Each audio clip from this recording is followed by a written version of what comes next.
Good evening, everyone, wherever you are. Now, today, the stream's topic is LGBT plus and school, and I am joined by Mr. Conspiracy Catz. Good evening. Hello, how are you doing? You okay? Thank you for having me. Thanks for coming on. So, Pleasure. So I think we have people watching who have no idea who you are. So could you give us a brief rundown of who you are and what you do and what you're all about? Yeah, well, I mean, I'm a teacher essentially. That's what I am. That's what I've done for 20 years. So in this conversation, hopefully, I can give a view from what it's like inside the school, and how we deal with the kids and help kids, etc. Outside, some people on YouTube might know me because I make silly videos debunking bad science, but that's not me. That's something I just do on the side. What I am is a teacher, which I think hopefully is why I might be able to offer some viewpoints that you might not be familiar with. Okay, thank you very much. So before we went on, I told you I got some figures from the UK Office of National Statistics.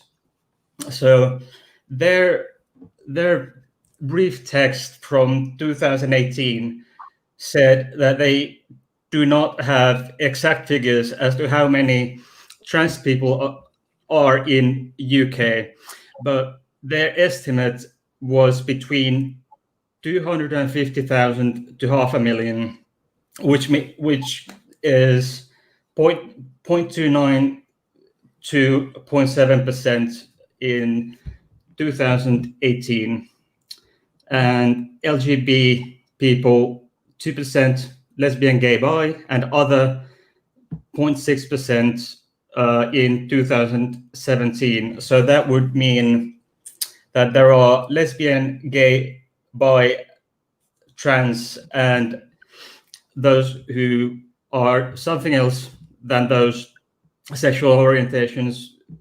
That would mean roughly 2.89% to 3.3% in the UK. So, Catz, how do these figures relate to what you would typically see in the UK schools? That's a really good question. I was just thinking about this earlier on that, and stop me if I start waffling, but if I go back 20 years ago when I started teaching, it would be very, very rare for me to even know the sexuality of a kid. If there was rumors that a child might be gay or lesbian or whatever, they would just be rumors, and it wouldn't be something that we would be openly aware of. We wouldn't talk about it, wouldn't pursue it. So I was almost, I was just ignorant, I suppose, 20 years ago to those numbers. But fast forward to now, and it's so common. And I'm not saying we all sit around and we talk with the kids and say, oh, are you gay? Are you this? We don't do that, but the kids seem to be more aware. They seem to be more confident, some of them. And it's very, very normal, to teach a class and for somebody to be just very openly gay or lesbian or bi or whatever. And it seems to be more, I suppose it's more openly aware. So I'd say those figures do add up. I'm seeing it more and more, and I think that the kids are becoming more. Some of the kids are becoming more confident in showing that. Okay, people in the chat, if you have questions for myself or as a trans woman or Mr. Catz here, just put them in the chat and tag me in the comment if you want to ask something at some point. I'll take these questions up at some point. Anyway, has there been, so as you said, there's been sort of a shift for the better, if you wish, in past 20 years or so. You said, my second question would have been, have you not upside a shift, but to openness. Yeah, I think you mentioned openness, but Yeah. is there an increased, shall we say, an atmosphere of acceptance towards LGBT plus youth as well as stuff in these 20 years, or even say 10 years?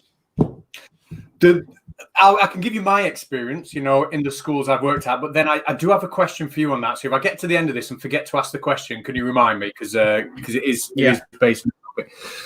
Yeah, like I said, when I was starting my career 20 years ago, like I said, it was whispers. You could hear some kids whispering, he might be gay, she might be gay, or whatever. But I've just recently worked at school where the school itself has its own LGBT association. They have ambassadors, the LGBT ambassadors, and they go around, they wear badges, and they deliver. I was saying to you further, they'll deliver assemblies to other children on their experiences. And the LGBT group even had, non-LGBT members joining them, helping them deliver the assemblies, helping sort of, how can I put it, educate other people. So the acceptance was, and the openness is certainly a lot, just massively more than I've noticed. But this is the question. I've got a question for you based on that.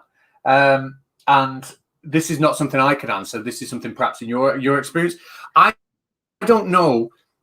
I mean, how open is too open for the mental health of these kids? Because it's not a situation I've ever been in, because obviously I'm not gay or anything like that. But would these children who are kind of advertising themselves very openly as being gay or lesbian, etc., in that arena and delivering assemblies and stuff, if they're in a period where there's confusion, for example, do you think, from your experience, that they are at a risk of labeling themselves with something that then they feel they've got to stick with if they decide it's a hormonal thing, or is it healthy for them? Because I mean, as a teacher, I'm observing it, and I can see it's all open, and that's great. But from your point of view, do you think you've got to be careful with that, or do you think it's the right thing based on your experience? Yeah, I think in the careful in the sense that many of these youngsters, maybe in secondary school, are trying to figure it out. What is their what's their style of expressing themselves? As a young lesbian woman or a gay guy or a trans girl. I think it's immensely beneficial for to let these young people to search the way that is right for themselves to express their own identity. I think it's a lot, very much the same as with cis and straight kids. When any one of us go through puberty and our teen years, we all are at some point, at least, trying to figure out how they express my manhood or womanhood, and then going later in the teens, they're figuring out that even if they were cis and straight, figuring out their sexuality, on what kind of stuff they like, what's okay for them, what's good for them, and what's not. It's the same for LGBT plus kids and teens, especially, to give them the same, I should say, freedom to search themselves just as fine as for straight kids. There isn't much different. The only difference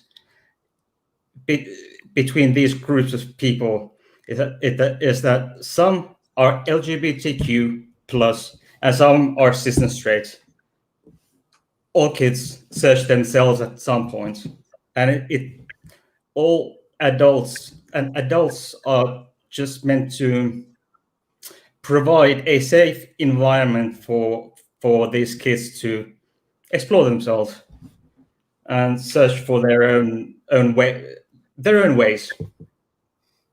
I think you've from my point of view, you certainly hit the nail on the head there when you said it's about providing that safe environment. You know, if a child come up to me and disclosed something and said, sorry, I've been a bit annoyed today, sir. I think I'm gay or whatever, or I think I'm, and similar things have happened to me in the past. And, get these kids are confused. Like you say, you accept that is a part of them. You provide that safe environment for them. And I just worry about maybe some schools might be going a little bit too far, just some with then kind of parading that and saying, oh, you gay, brilliant. Well, let's get you in front of an assembly of kids and you can then tell everyone about it, and to me, I wouldn't do that with somebody who wasn't gay. I wouldn't do that with somebody who wasn't bisexual. I would say, well, go out into assembly and tell everybody who you pulled over the weekend. I wouldn't do that.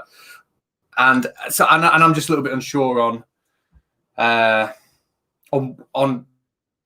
where you draw the line with that. To me, I would just accept everybody as they are. And if somebody come and told me they were gay or lesbian, I would take that exactly the same way as if they told me, they like playing basketball as opposed to ballet dancing or whatever. And then you have, you just accept it. You have that non-judgmental environment and just let them be who they want to be. Let them figure out what they want to figure out. But I don't think I'd want to drive to make a bigger issue of that. And we have a certain Kiri Mac saying, "Good point, Catz," which is correct. Oh, thank you. Now we have a question. Here. Question for Catz: what is the level of education as regards to LGBT plus issues in sex ed? Right. Well, sex education in schools is not.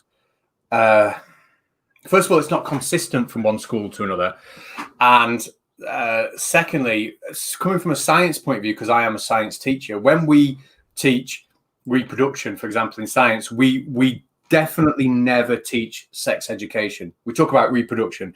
We talk about sperm and eggs. We talk about gametes. We talk about fertilization. We spend a lot of our time talking about plants or insects or asexual reproduction, for example. We don't talk about sex, if you like. If we're talking about it's very different. So those subjects kind of get touched upon in your EPR lessons or your PSHE, which every single school handles differently. Some schools, do it as a token thing in the morning in a form time. Some schools will have specific lessons dedicated to it. But I think the experience that kids are going to get when it comes to discussing that is going to depend not on policy, not on curriculum. It's going to depend purely on the teacher that stood in front of them, their experiences and how they feel that they can speak to the kids. So I don't think there is a consistent answer to that. I would say it's probably not mentioned a lot. My gut feeling, certainly in the schools I've been in, that it's not really mentioned. But like I say, there might be schools out there where it's very different. Yeah, and a Bacon Earth has had the same level of sex ed that I had 20 years ago or so. I never had any, which, explains a lot in my life, but no, we never had any. But like I say, we just teach it purely as the scientific reproduction. They might see one picture of each set of reproductive organs, if you like, and we label them, we talk about the function, and then we move on to plants. So we don't take that role. In my personal view, I think parenting really is more important when it comes to that. I think parents and kids should be having those conversations. That it shouldn't be taken out of the hands of the parents and just assume the teachers are going to do it. Not all parents are going to want the child to have that conversation at the same age. Not all parents are going to have the same views on it. They're not going to be as comfortable with what they want the kids to know. So my opinion is let the parents talk about that particular side of it with the kids. Okay. So now that we covered a bit of that, before we went on, we discussed basically the changing times and kind of, well, for obvious reasons, teachers being a bit of an older generation, now in the 40s, 50s, and early 60s, maybe. The older the teacher, or whatever staff member, when they get a bit older or an older generation, they might not be as accepting as you and I are. Of course, you're much older than I am, but only by a year. Anyway, has there been sort of a shift in during your career that even with the older generation of teachers, has there been a sort of a shift towards more liberal way, maybe, of those who have been maybe a bit more conservative? I think the old teachers, older people, are more likely, they're more likely just not to have an interest in, the people who, the older people that aren't looking at these issues on social media and being informed about these issues and hearing a lot about them, they're more likely not to have an interest. But what they will have is the same values that other teachers have, which is that learning environment has got to be a safe, sound, pleasant learning environment. So if it cropped up in their lesson that somebody was upset, whatever reason they were upset about, or if somebody was being bullied or picked on, whatever that was for, if it happened to be a gender-related issue, or it would be dealt with. I could never see a teacher saying, "Oh, I haven't got time for this because I'm not interested in what you want to call yourself or what sex you want to have." I couldn't imagine anybody saying that, because at the end of the day, they want to maintain a nice learning environment. So I think even if they're not interested in that particular point, they're interested in the child themselves and the learning environment for the child. So, they may not want to get in depth with the child and talking to them about exactly what the problem is. And they shouldn't really be doing that anyway, to be honest. That's something, that if there's a concern, the safeguarding lead should be informed about. So I've kind of waffled on there a little bit, but I think my main point is I don't think with the old teachers it matters. I think what they've got at the interests is the core values that will create a good learning environment and help all the kids no matter what their issues are. Yeah, I'd like to bring up a comment from Bacon Earth. How would Catz suggest to make it clear that teachers are open to have a discussion if someone needs to? You've got a policy which is in every single school. The safeguarding policy works is as a teacher, if somebody has a concern or if somebody seems anxious, we are pretty much bound by how we approach the child with that. We can't, and this is bound by policy, and we can be dismissed if we're not following it. And essentially, a teacher would say to a child, "Is there anything you want to tell me? You look upset. Is there something you want to say?" And then you'd immediately have to follow it up by saying, "But if there is, I cannot keep it a secret." And that is the law. That's what you have to do. So then if a child does disclose something to you, you don't handle that yourself. We're not allowed by the policy to then ask questions of the child. We can listen to them, but we can't then, can you give me more detail on this, or what happened when you did that? It's always, is there anything else you want to tell me? Is there anything else you want to tell me? That's all we're allowed to say. And then we take that information and pass it to the safeguarding lead. So in terms of how do we make ourselves open to discussion? We can't. We just are an ear for the kids to talk to, and then we pass it on. And if we do any more than that, we can get sacked.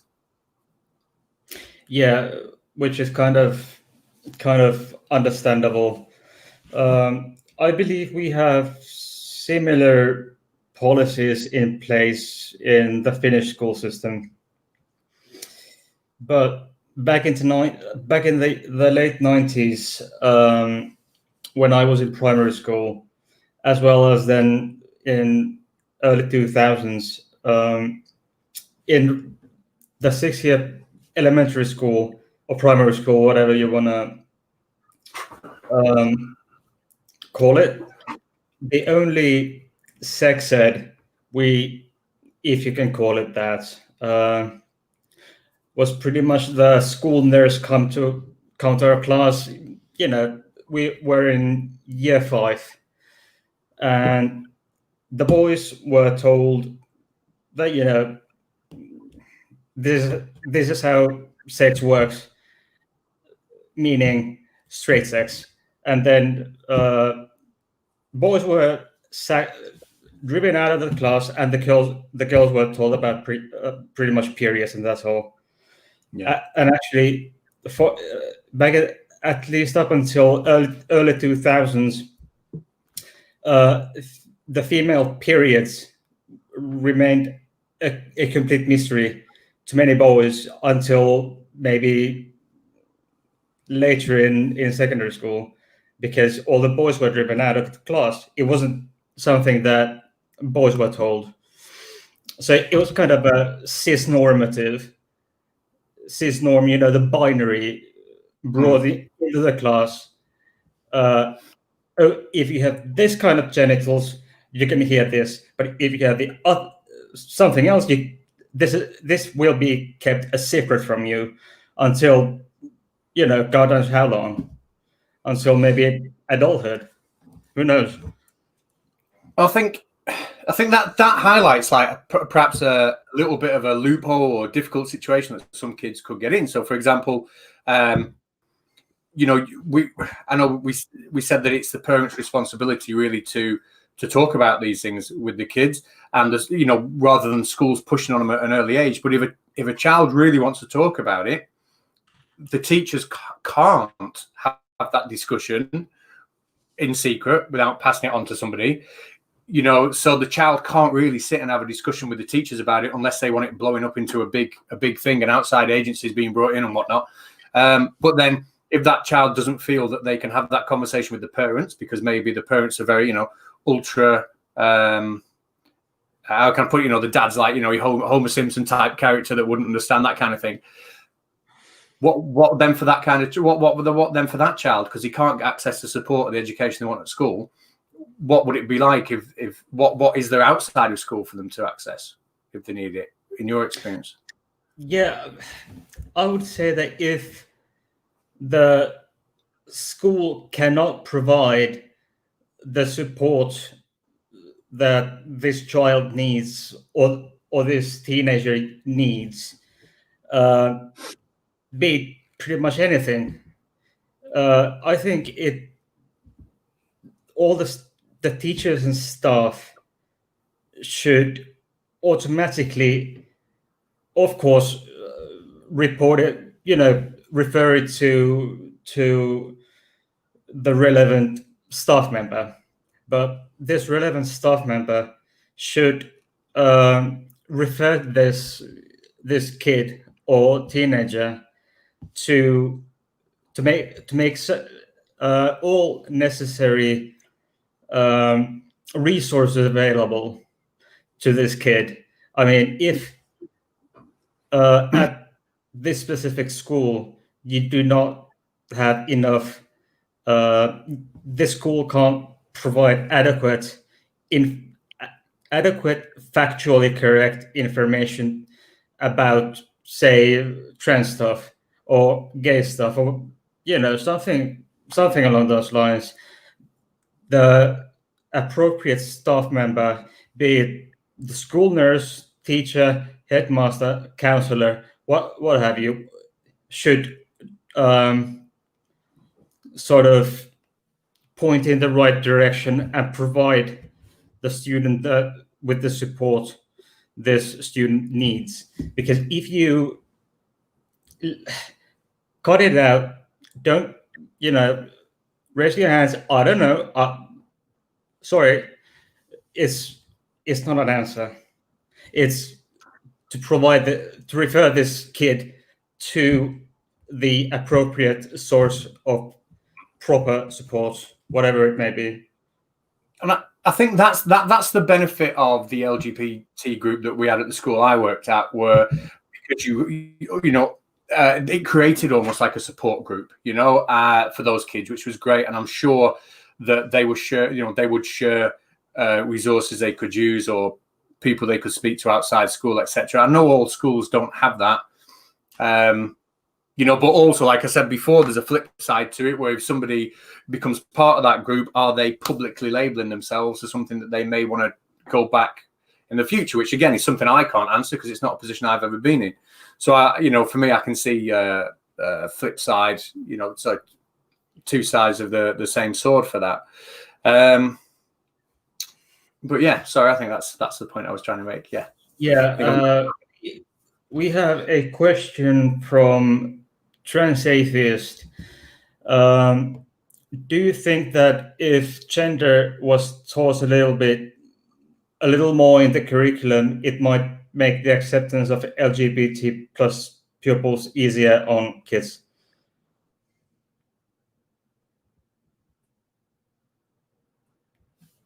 To have gone off. We've you cut out. Do you want me to read it? Can you see it on the screen? I guess I can see you. Yeah. Do you think that if gender was taught a little more in the curriculum, it might make the acceptance of LGBT plus pupils easier on kids? I think, Marge, if it was taught in part of the lesson, I think yes. But I think in my honest opinion, things that are going to cause acceptance are things that normalize something. And what normalizes something more than it being, prevalent in social media, it being prevalent on television programs, etc. Now, this is one where I'm one for whinging. I love my TV programs. But when I see a TV program that, big fan of like The Flash and all those DC things, and when I see like what happened to Supergirl kind of took the route where rather than filming something that would be, let's start off with a great story and then populate it with characters, they seem to take the route where they would try and tackle issues. So they did have an issue where they were tackling transgenderism for one, and then built a story around that. Another one, they were tackling racism. And from my point of view, I thought, it'd be great if they could concentrate on the story. But then, really speaking to now and thinking, well, what that is doing is that is normalizing it for these kids. And if they're seeing it on the TV and they're seeing it on social media and they're hearing about it on the radio, that's going to have more impact than what an old man like me is going to say to them in that one lesson where we teach it in school. Because if you're going to teach it in school, you're going to teach it in one lesson. You're not going to build a whole topic or course or curriculum or a whole term's worth of work out of gender. It's going to be mentioned once or twice and then it's going to be gone. So, yeah, it might help, but I think normalizing it in culture is, is more important. I waffled on, didn't I? I waffle. You have to tell me to stop waffling. It's really fascinating to hear what. I've never heard, this side of the story. I've always been on the other end. Although I've lectured to future nurses at my old school at a request of my former teacher. But that was kind of different because in that setting, I've seen the kind of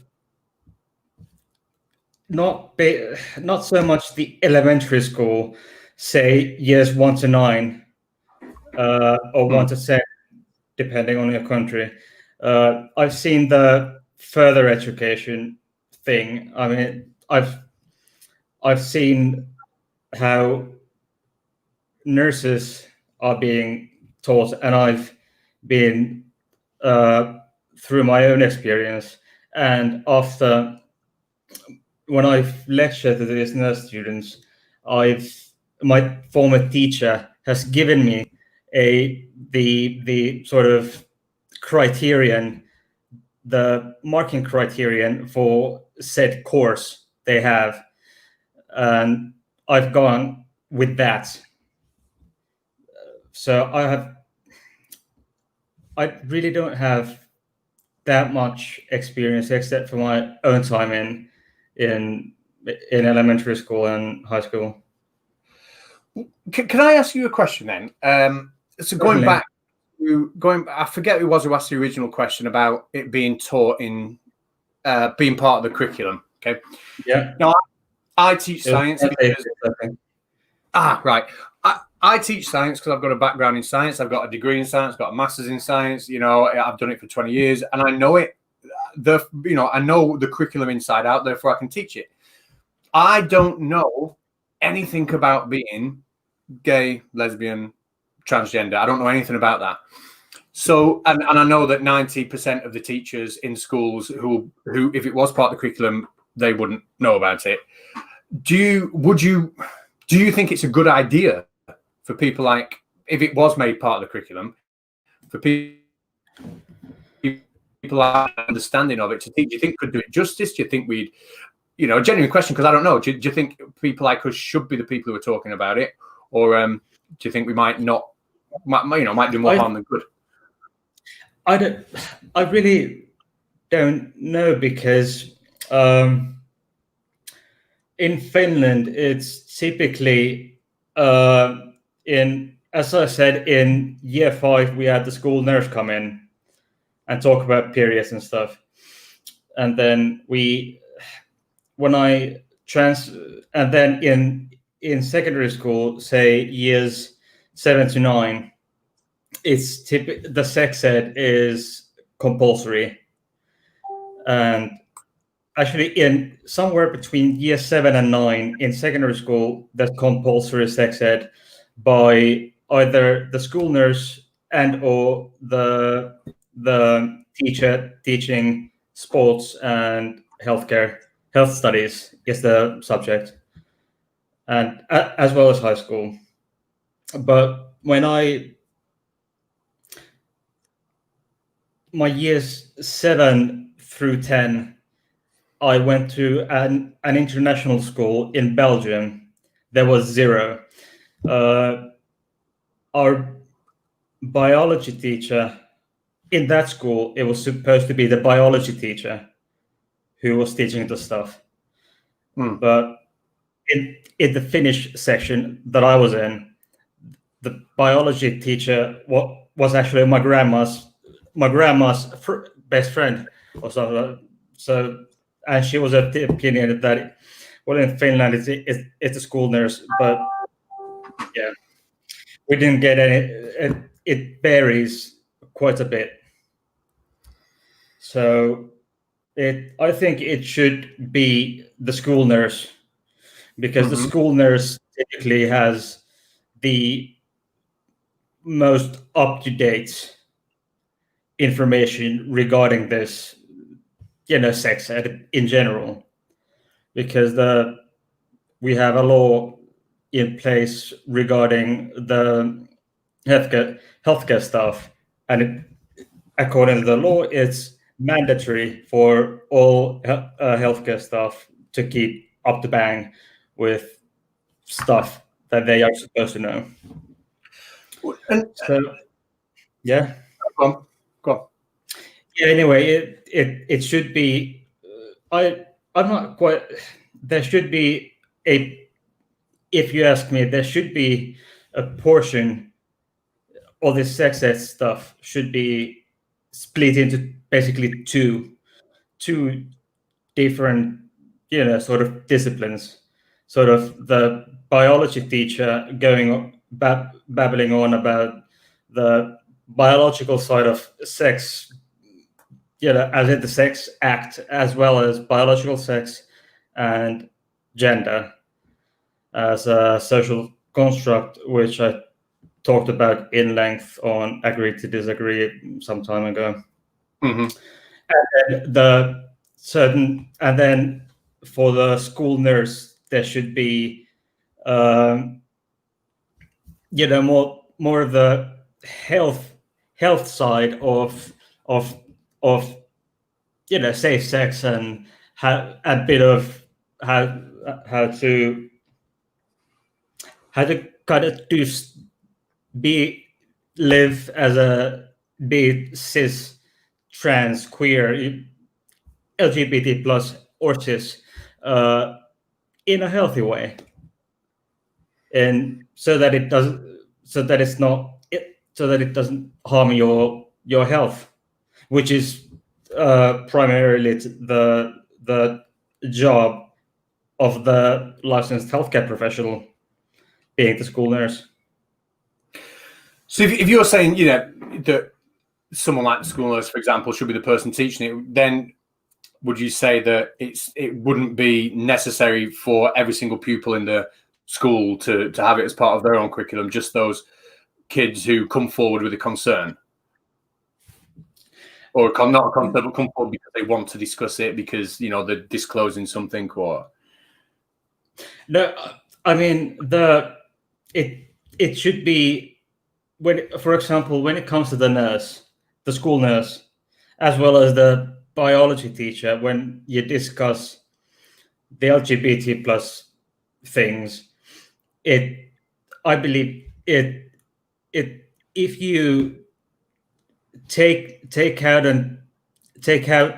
to the hallway and take the school nurse the gay kids or trans kids, that causes segregation. If only, it creates segregation, and sort of there's something wrong with those 5 kids there. They're going to the nurse. They'll have to go to the doctor. Something wrong. It should be a classroom discussion, and I stress the word discussion.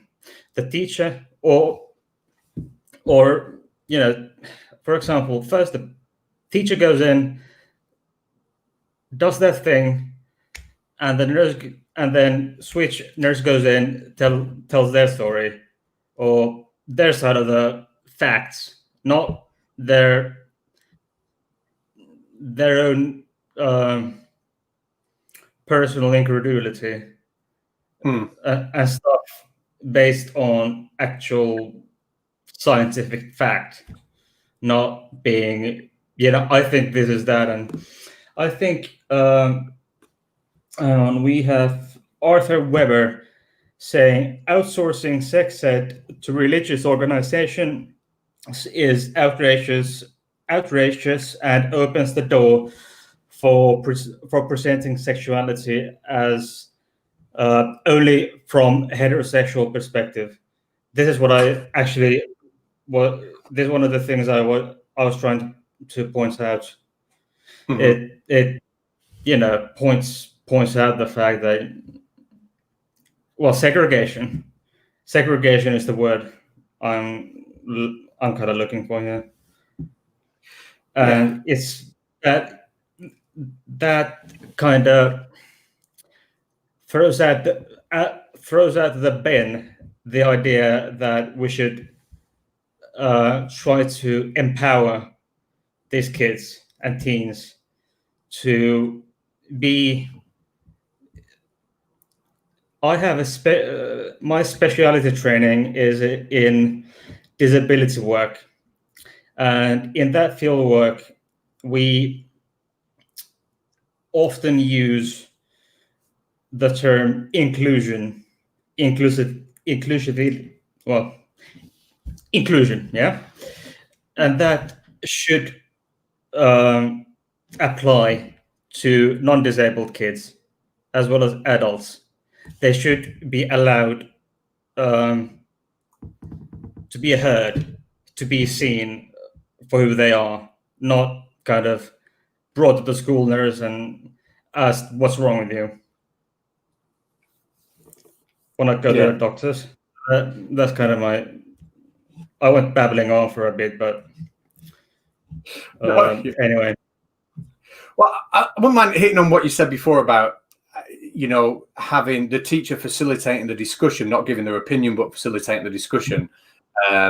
And, really, we have something in the UK schools called SMHC, and other schools might call it different things.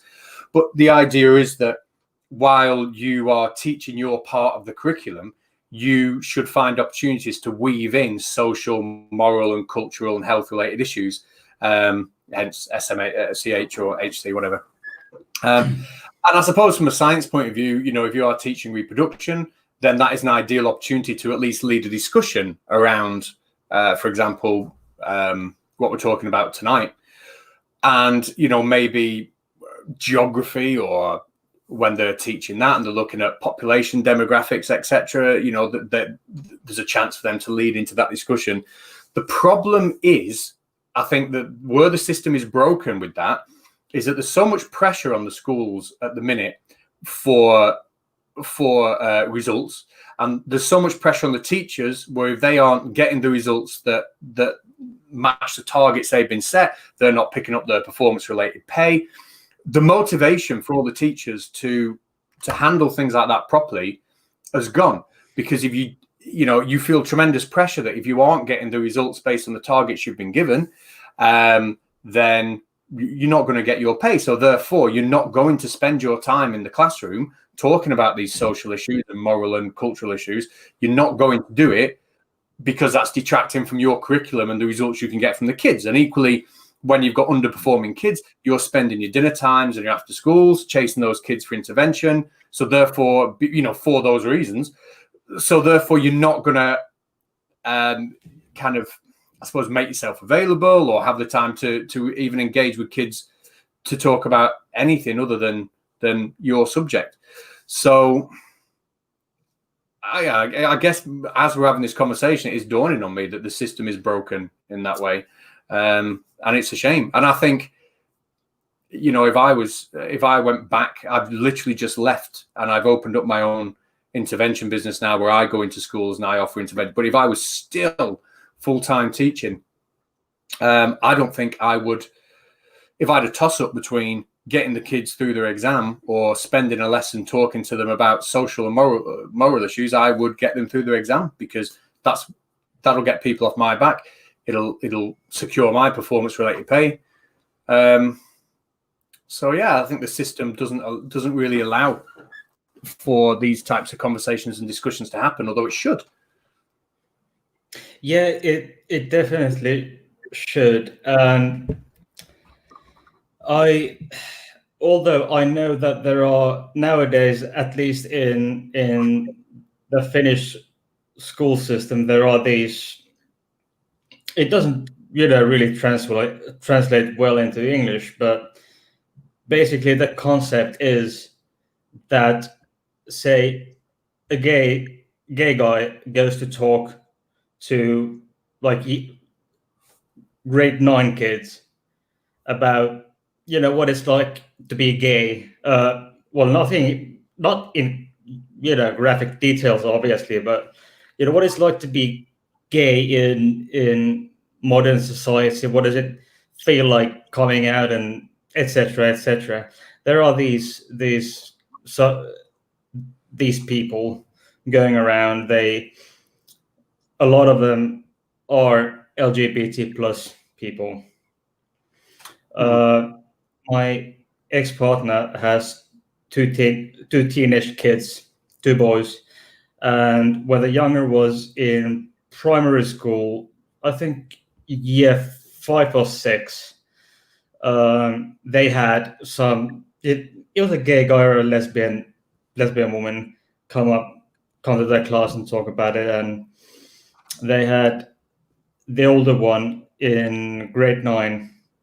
I think, yeah, grade 9, they had something similar come in. So it's been unfortunately here in Finland, a lot of it has been outsourced to these people, and kind of sometimes it feels as if the schools say we don't want to talk about it, so let's call one of these people to talk about it. Do I get it correctly that in the UK system it's something similar that is kind of outsourced to somewhere else, or to someone else, saying, "Oh, it's not my job, it's not my friend's job to do this, so we don't do it at all," or then I'll get someone else in to talk about it for free because the school is out of fund. Well, I think outsourcing, yeah, possibly. I think if, like I said before, if a child initiated the discussion rather than the school deciding we're gonna provide education on this area, if a child initiated the discussion, then the teacher's bound really by the safeguarding rules not to have that discussion, but just to listen and then pass it on to the safeguarding lead, who will then most probably get external help from somebody else, and that's how that would go. If a school decided that as part of the SMHC program, they were going to tackle the issue of gender or sexuality or whatever, then in my experience, a lot of schools, when they have these special SMHC days, they do bring in outside agencies, and that's how they do it. People who've got experience in it, rather than asking the staff to talk about something that they really don't know about. So I get what you're saying. I get that it's going to be left to somebody else. But if I was asked to speak to my class, about these issues, I would be thinking I don't know enough about these issues to help educate properly, or to put the mind at ease of a child in the class who might have concerns around it. So I would probably appreciate someone who's got that experience coming in. So let me ask you, because I'm interested. What do you think ideally a school should provide? Do you think a school should ideally have this as a unit in the curriculum? But in which case that would mean like a passing couple of weeks and then it's gone. Do you think these issues should be constantly woven in, if we said before, to as many areas as we can, so that being talked about in all the different subjects briefly? Do you think it should be targeted at children who've got the concerns, or everybody? What would you, in an ideal world, what would you like to see? In an ideal world, I would go with there being sort of a package, sort of put into a nice package, not big package, enough unbiased information regarding LGBT plus people, and what it's actually about, what is being gay or trans or intersex, and then kind of sort of space it out over a school year or half of a school year, and then have 45 minutes to an hour once a week or every other week over the course of a semester or a whole school year. That would be ideal, and that is something that is done in Finland. I think it's year 8 or 9. These things there's a package, which is then what quote unquote package is from the Ministry of Education orders to talk about, given a package, and then teach this to everyone, space it out every 1 hour and a half every other week over the course of the school year and such, so that each student that goes through year 9, which is actually still mandatory, we will hear and learn about this subject or this package of topics. And I think this would be ideal in, say, year 8 or 9, to have this sort of package, it's not. I don't think it's a kind of meaningful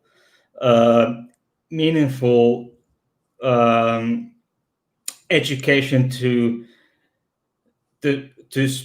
span it in your face in a week or two, because there's so much to digest.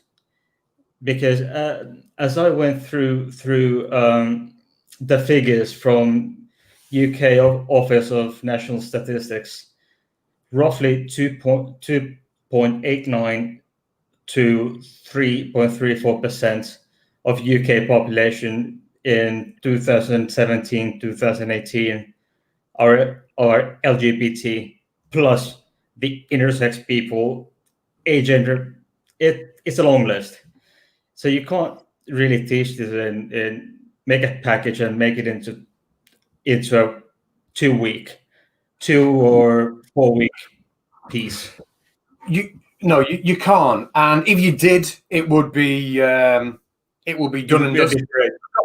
But I think my ideal is, I said before the system was broken, but my ideal would be if schools were forced to take the SMHC that we deliver more seriously. And of course, that doesn't just encompass gender or sexual preference, anything like that. It will also encompass drugs and crime and, just being a good citizen, etc. And if at the minute schools left to their own devices, they are forced to handle that side of things inconsistently and not fully and completely, because the focus of the teachers are on the exams. And yet Ofsted come in and check his SMSC being delivered, but I can tell you now that when Ofsted have gone through that door, it is not being delivered as fully as it possibly could be, because of the demands that the government are putting on places. But if the government were to say, right, we are going to make citizenship or create a name for the subject, we are going to make it a core lesson that once a week everybody has this lesson, and it's not done in form time, it's a timetable lesson. And the government were to design a curriculum like they do for other subjects that could spiral and be revisited and get more in depth as you went from year 7 to 11 or whatever, and it was made compulsory to have it as part of your weekly timetable, I think that would be great. And obviously we encompass lots of other things as well. But while at the minute it's kind of left to the school's discretion, and the schools are promising they're doing this stuff and they're promising these discussions are happening, but there's no real evidence of it. I don't think it's subject. I mean, whatever I think I'm familiar with the current concept. My own personal knowledge of elementary school, the Finnish school ends at year 2000, so it's 20 years ago. But my information on contemporary issue things have come through my ex-partner's kids. They are now 14 and 17, I think. So, and I've come a long way with them, and I spent a good while in their life, and I saw that the system we have now in place 20 years on is in my opinion way better than what we had 25 years ago in the late 1990s, because as I mentioned before, they had these queer people come in and talk about what it's like to be gay and lesbian and such. But what is often forgotten, sadly, is trans people, because we often as I said, there are about 2.6% of LGBT/other people in the UK, but there might there's only a third of it, or less, up down to maybe less than a quarter of it are trans people, and even less are intersex people, and so on. I don't think it's enough that kids come to see that gays and lesbians and perhaps bisexuals are okay and are normal. And during several summers, I've been talking to 15-year-old kids in their summer camps. And after those, many of them have come and tell me that thanks for coming. Now that I didn't know much, but now that I know you're okay, I know most others are. Because if there's 0.7% of the UK populace in 2018 are trans, what are the odds that that a student, like say in grade 8, has ever seen or will ever see a trans person or an intersex person, for that matter? Well, I mean, most year groups have between 150 and 200 kids, so 0.7%. You could statistically looking at, well, you can't have 1.4 people, can you? But you're looking at a couple between the set. So, and obviously you're going to have some that'll be slightly above that. I mean, I've taught myself somebody who, but well, just in case anybody sees this, I perhaps shouldn't talk about individuals, so I'll not mention that. Well, you just talk, yeah. But what? So, what specifically would you like when we're having a discussion about, you know, how much this should be taught to kids, etc. But what specifically would you like the kids to be taught? Like, obviously, awareness. You'd like greater awareness, but specifically, what message do you want the kids to get in schools? Well, yeah, of course, the basics. Yeah, what it's like to be trans or intersex, but also the I wouldn't say the small nuances as such, but for the kids maybe to see that maybe to have these people like a gay guy, a lesbian, or a trans person to come up and, you know, this is what trans adults are like. We're normal. If you're trans, you can be like me, or then not. You can be better than me. Yeah. So, and then of course the matter in fact information, the factually correct information is the holy grail for this. Because many teachers might not have the factually correct information, but the most important thing in this entire matter is to deliver information that is verified to be factually correct, not as in from Ken Ham or answers in Genesis in as a whole, Ray Comfort, Dr. Dino, not this whack jobs. Science. You should just science the shit out of that and give the kids the message. This is okay. This is normal. You're not sick. These are the facts, and then go from there. Yeah, and I think I think that's where I said before, social media and television, radio, etc. has its part to play, because you can hear something in school for 1 hour, 2 hours. You can meet somebody, and that might have a profound effect. It might, but it might be forgotten.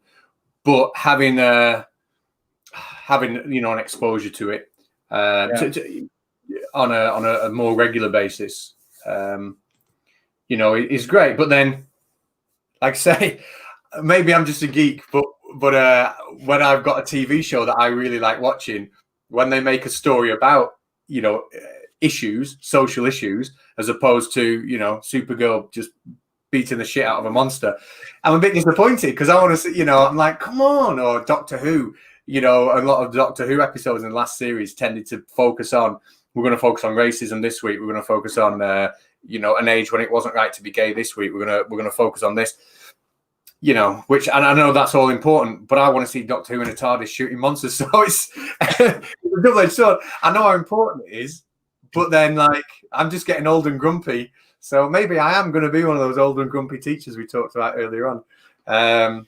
But it does need that exposure, and not just that. All things do.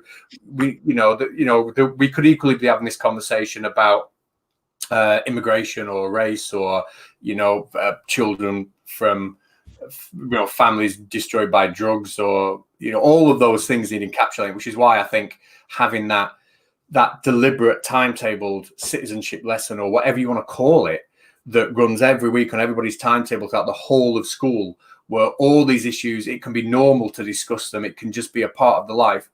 I think that will be really powerful. But unfortunately, the way schools are, they will never give up curriculum timetable for that because of the way that they will be judged, and it's a shame. It's a shame. And schools are missing out, and I think the kids are missing out. I'll get on my soapbox a little bit now, but for me, I see kids coming to school that are disengaged. They don't want to be there, and perhaps they're not academically very bright, and they find all the subjects really hard, so that leads them to having behavior problems, getting in trouble, which means they don't want to go to school, etc. But because of these results on the league tables, they are crammed into extra English, extra science, extra maths, to get them up, rather than schools being able to say, you know what, bang, let's create a broader curriculum that's more engaging. Let's have more art, music, sport, PE, drama, media. Let's have more of that, and then we can put some of these kids into those subjects, and where they're going to enjoy coming to school. And when they're enjoying it, they're going to feel like they're doing better. They're going to achieve more. They're not going to feel like the losers. The behavior is going to improve, and as a person, they're going to improve. And schools cannot do that. I'm going on. No way. Yeah, I'm going actually, for that reason. Yeah. So go on. Actually, Arthur Weber. Hello, Arthur. Love you back. He's saying, I also think it's hard for cis individuals to visualize how trans and non-binary people feel about gender. Yeah. This, Arthur, you're the man. This is so on point. I couldn't agree more.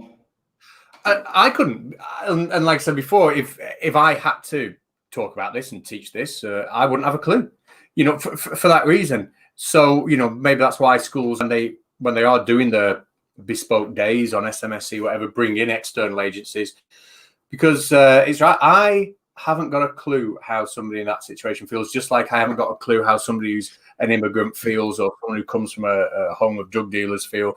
These are life experience issues we're talking about, the subjective, the not objective. And if I've got no experience of them, I'm not the person to be leading a class of 30 kids in a discussion on it. I wouldn't be doing them justice, and any child in there that had doubts about them, I'm not doing them any favors by waffling utter nonsense. So that's an excellent point he's made. Yeah, I mean, it's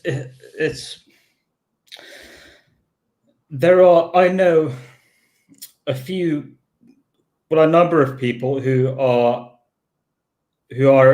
represent another gender or gender slash biological sex minority than I do. I'm transgender, but I know people who are non-binary, agender, etc., and a few trans women and such. I've talked to a few dozen trans women, and each one of those lovely trans women, it's a bit different for everyone anyway, but for these non-binary, especially non-binary people, they do not identify as the sex they were assigned at birth. They are out of the binary, neither or, not in the spectrum, and I cannot fathom what they feel. I cannot even begin to imagine what they feel, because there's no way. I'm a binary. I'm on the binary female binary and trans woman. That's all there is to it. I mean, I don't know what it's like to be cisgender. I mean, I've talked with a number of people, and they try to explain to me what it's like to be cis, what it's like to be okay with that, with the genitals and such they're born with, but I still can't understand it. Don't get it. So it's very hard. Arthur, you're the man. Sorry. Yeah, Arthur, you're the man. You made a point. Thank you. It is a good point. It's very hard to step in someone else's shoes and see out of the eyes without having the life experience. You can't do it, can you? You know, so it's a good point. Yeah, here we have Arthur again. Sadly, that's like, I'm not sure if this is in relation to the previous comment from Arthur, but sadly, that's lack of respect, acceptance, and openness. That's still an issue in area where fundamentalism prevails. I think this is in some other context, another conversation. But there's the first sentence still prevails. It's lack of respect, acceptance, and openness is what many school systems still lack, unfortunately. So, actually, taking a step back,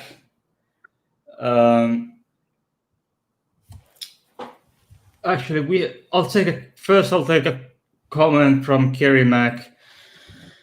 May I ask if you think genders can be quantified? It's something being widely discussed in the media at the moment. What's your opinion? But both of you, upside down emoji.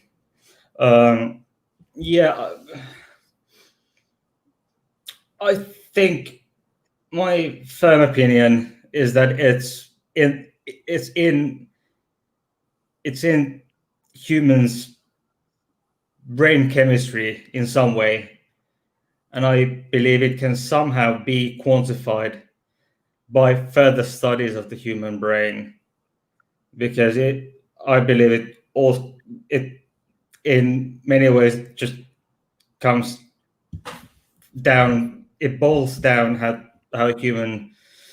an individual's brain works. But maybe in future years we will be able to somehow quantify genders. I believe so. What do you think, Katz? Oh, that's a tough. I tell you what, Kerry's not asking an easy question, there, is she? I don't know. From a non-scientific, just my own point of view, obviously, all I can visualize and understand is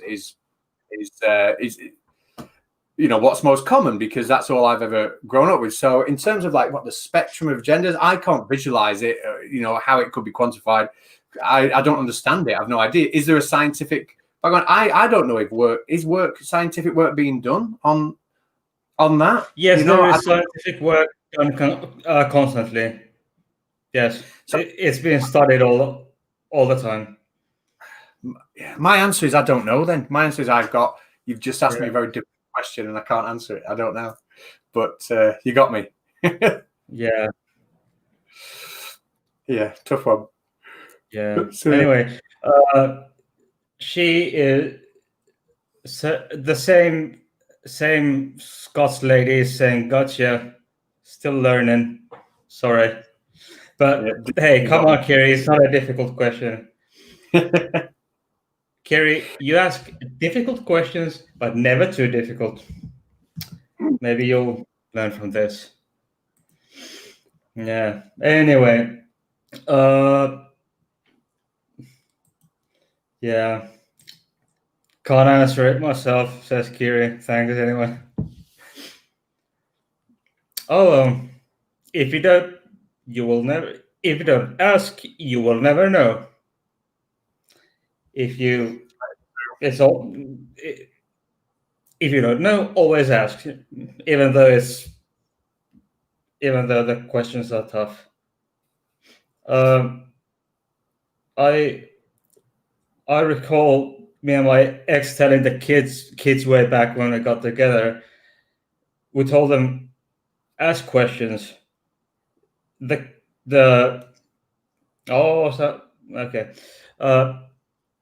That they should always ask questions. If they when mommy got together with Heidi, if you need to ask something, please do. Don't go online. Ask tough questions.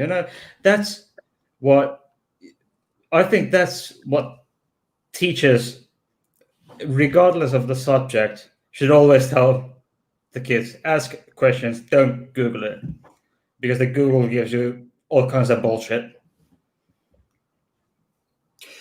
You're right. I mean, I think we know what research net does. And you are right.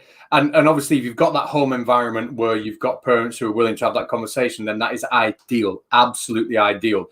My problem or concern comes from when kids don't have that at home, and then when they go to school to ask the teacher a question. Like I said before, we are not allowed. Our hands are tied. We're bound. If a child says to me, "Hey, listen, can I ask you something?" Then we are bound to say, "Of course you can." But I can only listen, and I can't promise to keep it a secret. So you're not having a discussion; you're just listening, and you're writing it down on, and so we can't have that discussion. But I suppose it will eventually lead to a point where it's passed to an outside agency who will come and answer those questions for the child. But knowing that will stop, I would imagine, 90% of the kids having that discussion. But then. God, should teachers be having secret discussions with kids about things like this? I don't think they should be. I doubt it. So again, we're in the position where those kids who are caught then, where they don't have that support at home, they can't get it in the way they might like to at school. So where do they go? And I suppose that's the question. Isn't it?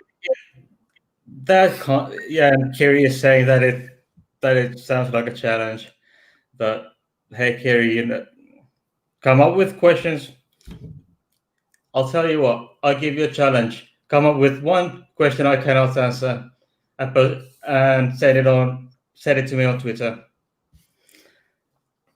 There you go. It's a challenge. I'll later on. Anyway,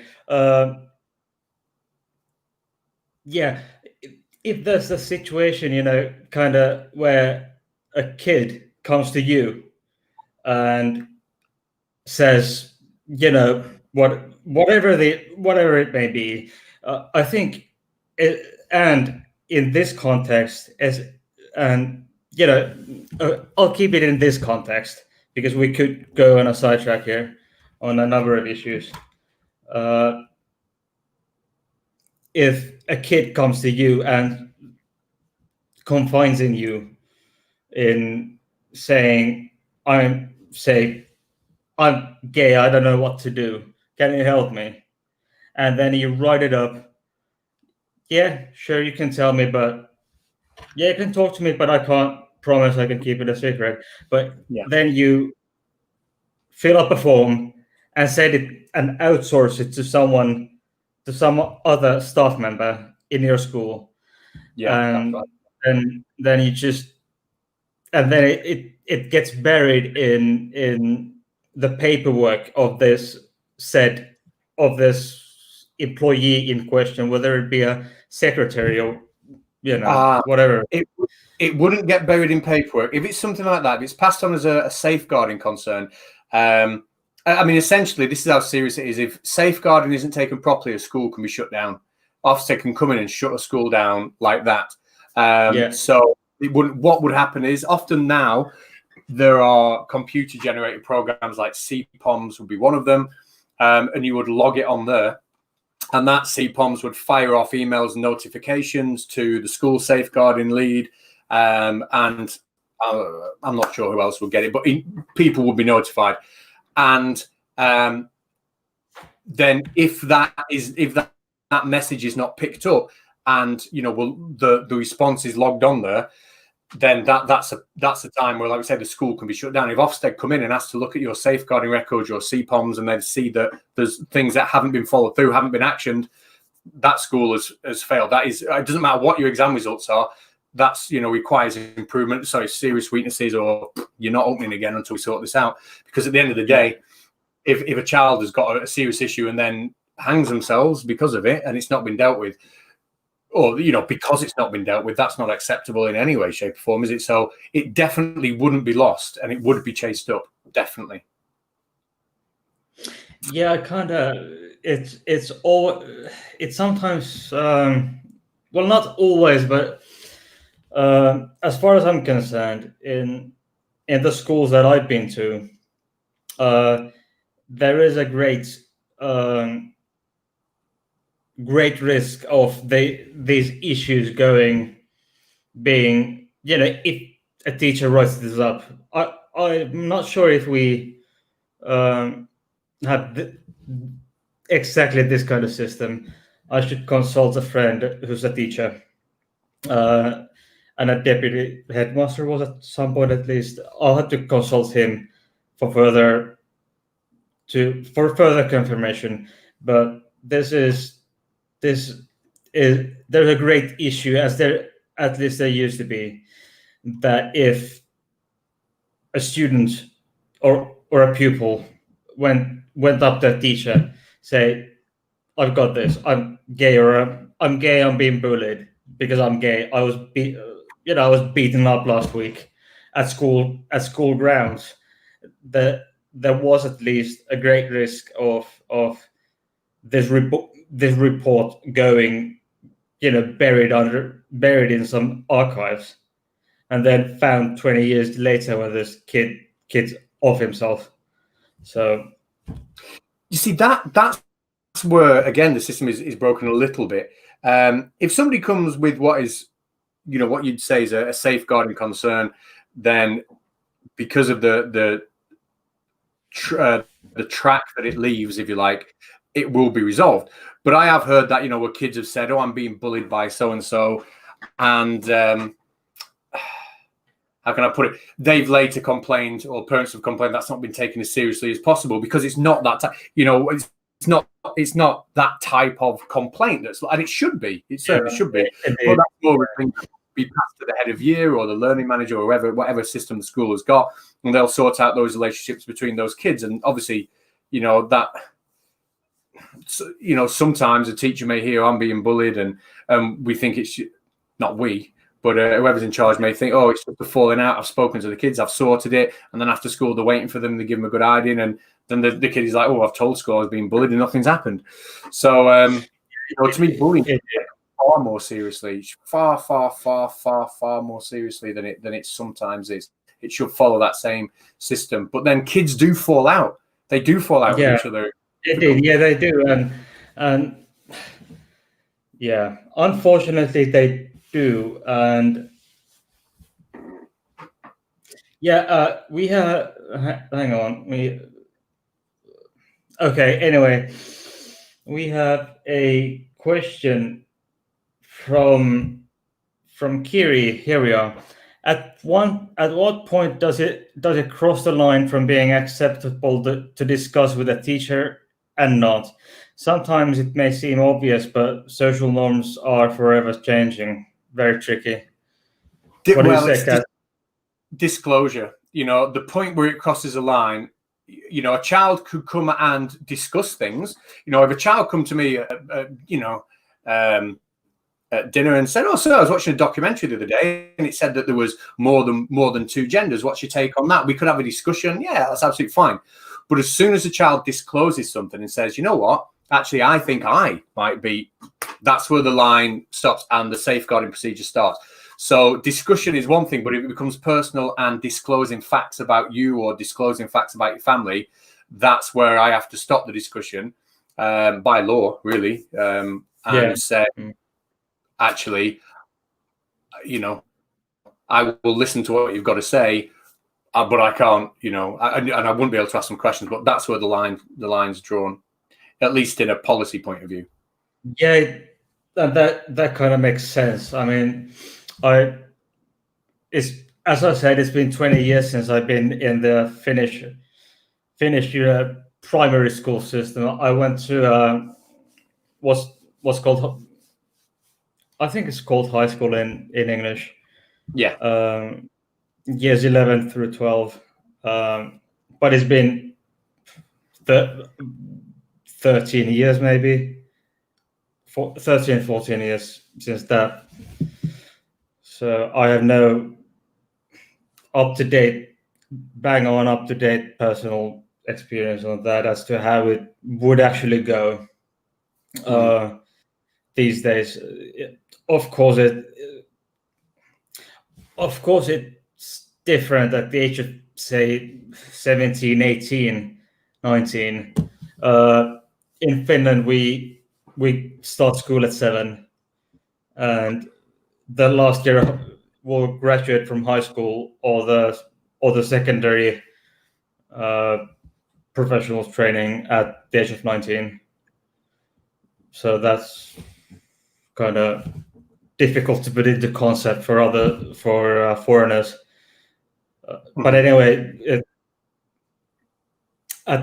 when you're 17, 18, 19, there's a whole different deal than what is like for, say, in year 7 or 8 or 6, 7, 8. So that's, in that case, I think that this is more applicable in those circumstances.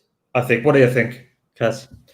No, I think you're right. I think when you're in those younger years, you're so dependent on everyone else to create a safe environment for you. Whereas when you're older, you know, you can keep yourself safe. You can keep yourself, you not, you've got different stresses. You've certainly got stresses, but you know, they're different. And when you are younger, it's a completely different ball. Oh yeah, I agree with you 100%. Yeah, we've got Kiri following up. Yeah, thanks, Catz. Understood. Yeah, from policy point of view, it makes sense.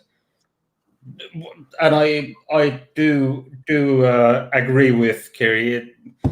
There should always be policies in place, regardless of whether or not the kid is LGBT plus or cis straight. No matter what, there should always be these same policies in place.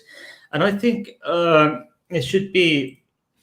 I think I should point out that often these kids, all kinds of kids, there might be alcoholism, domestic violence, whatever. These issues that I mentioned are just as important as, in my opinion, as the other fields of welfare of these kids, because these things, whether it be the domestic violence, parental abuse, or whatever, as well as going flying solo, so to speak, or being all alone. Imagine being all alone, 11, 12-year-old, 13-year-old, no one to talk to, versus, I'm not, of course, but anyway, there is being flying solo 11, 12, 13, 14, no one to talk to. And unfortunately, the rates of attempted suicide as well as succeeded suicides are insanely high for LGBT plus people. Yeah. Especially youngsters.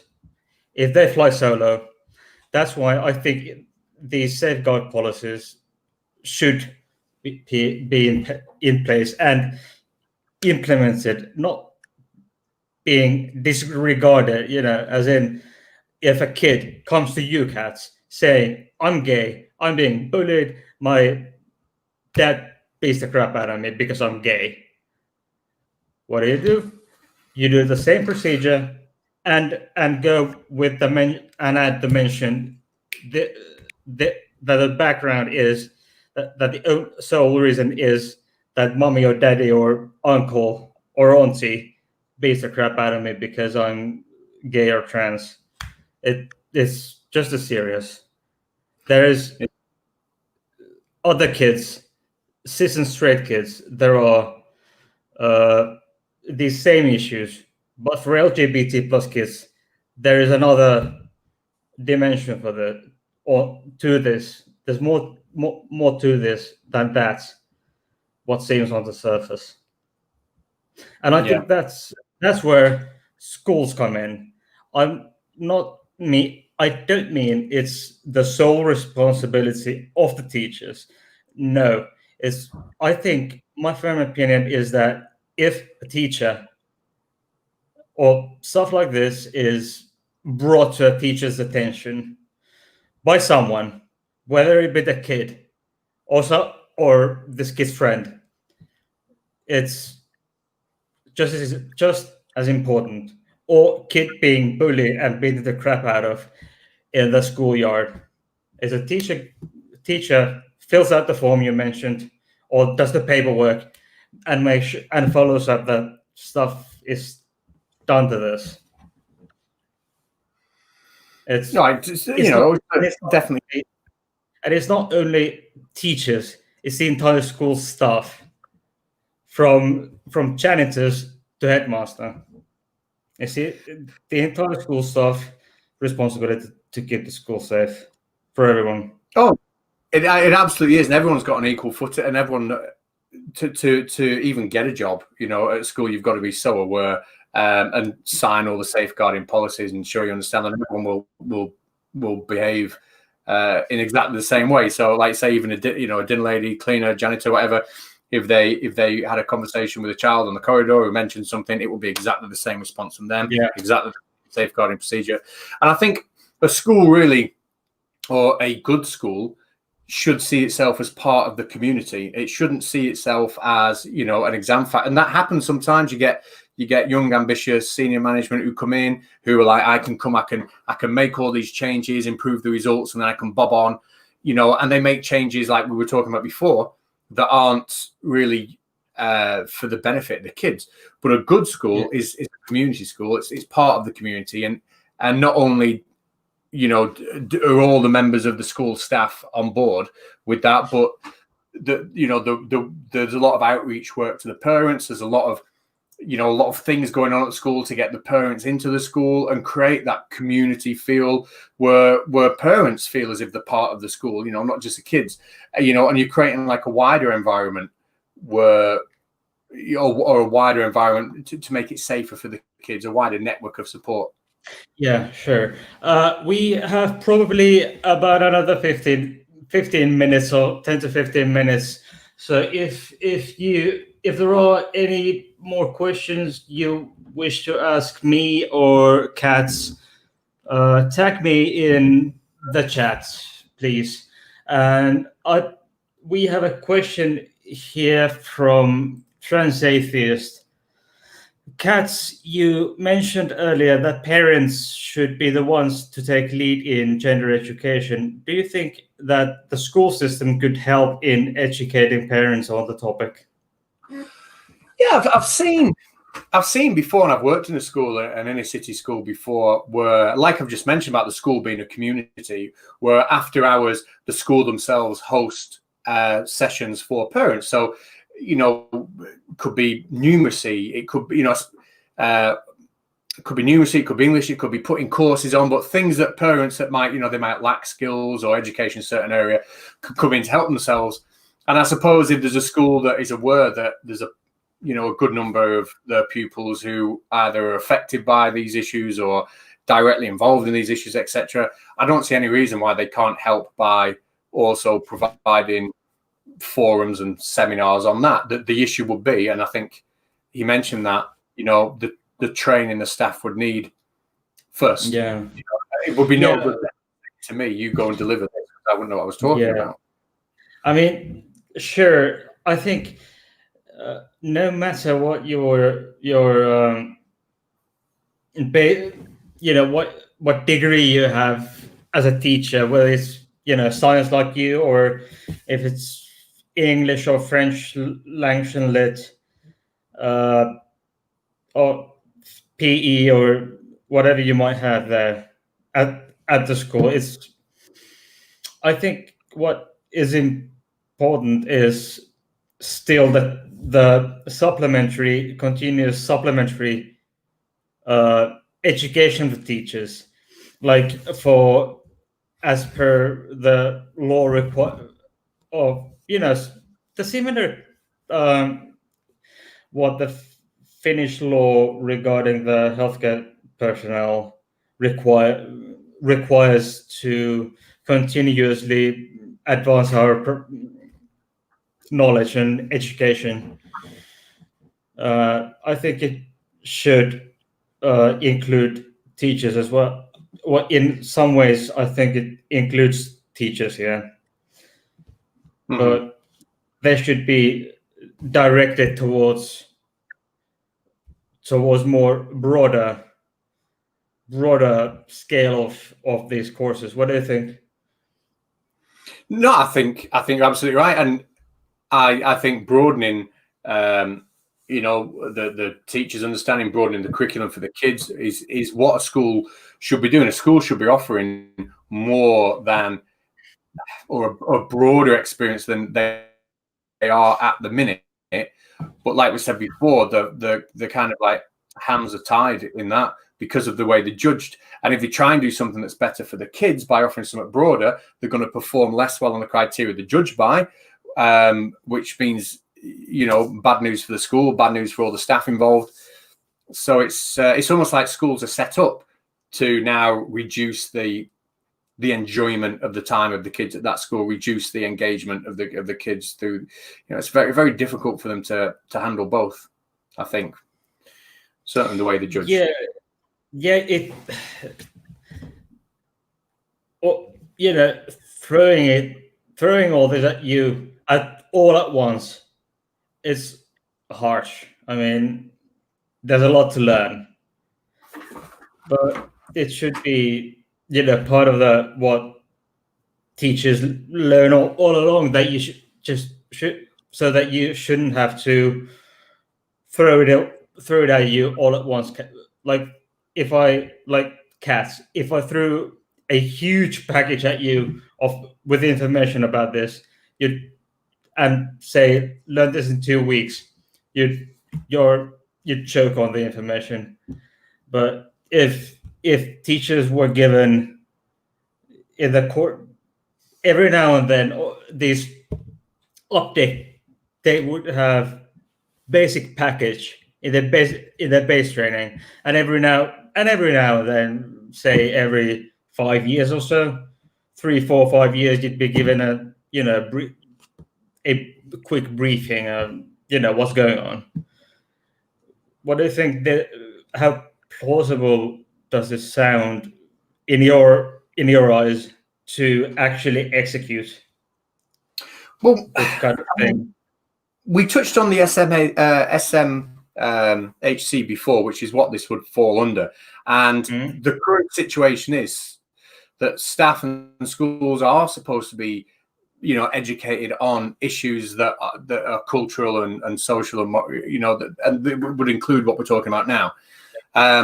So that the current model and the current law really is that schools should be offering this, but the way that things are set up is that SMHC, everyone calls it, as a different acronym in the schools. It takes such a backseat to everything else. It's crammed in form time, in between the teachers doing the register, or it's crammed in on a 1 day a year or 1 day a term.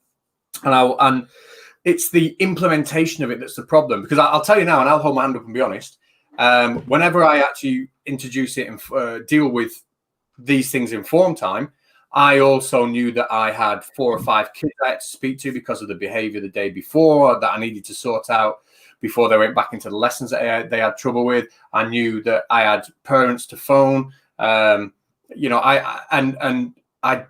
just took a backseat for me. That 15 minutes, I should have been talking about drugs, or I should have been talking about this. I was having stern words with kids to set them up for the rest of the day, making sure they had their equipment so they wouldn't get in bother for the day. When we have the 1 day a term where we've got to deliver this, which is like a special 1 day, to be honest, people don't spend enough time preparing and planning for it or getting to grips with what they should be delivering because they're too busy doing their own subject. So it's the implementation that is the problem, not the idea, if that makes sense. Yeah, it makes complete sense. Hang on, we have. Yeah, I kind of lost it now. The comments I was looking at, but anyway, I kind of lost my train of thought right now. But anyway, I think I said 10 to 15 minutes, and it's until closing time. I think it's been 7 minutes or so. So I think we should be at this point, wrapping stuff up, and then going on with both our evenings. You had stuff to do as well as I do. So, do you have any other final thoughts you'd like to get out there now? No, but I mean, having this conversation has given me a lot to think on for sure. And even while we've been having the conversation, it's made me reflect on the practices the schools I've worked at have put in place. And, I've even formed ideas and opinions in the middle of this discussion. So I'm sure I'll continue to think about it and reflect on it. And over Twitter or whatever, I might have some ideas or whatever. I think, I kind of figured, I think we just could, we might as well just wrap this up, and we can continue conversation with you Catz on Twitter later on. Like so. Now, thank you everyone for watching. Please leave a like. Oh, I almost forgot. In the description box below, you will find links to Catz's both of his channels, Baldy Catz, Conspiracy Catz, and as well as a link to his Twitter. You'll find it all there down below. Now, all I'll say is good night. Bye-bye.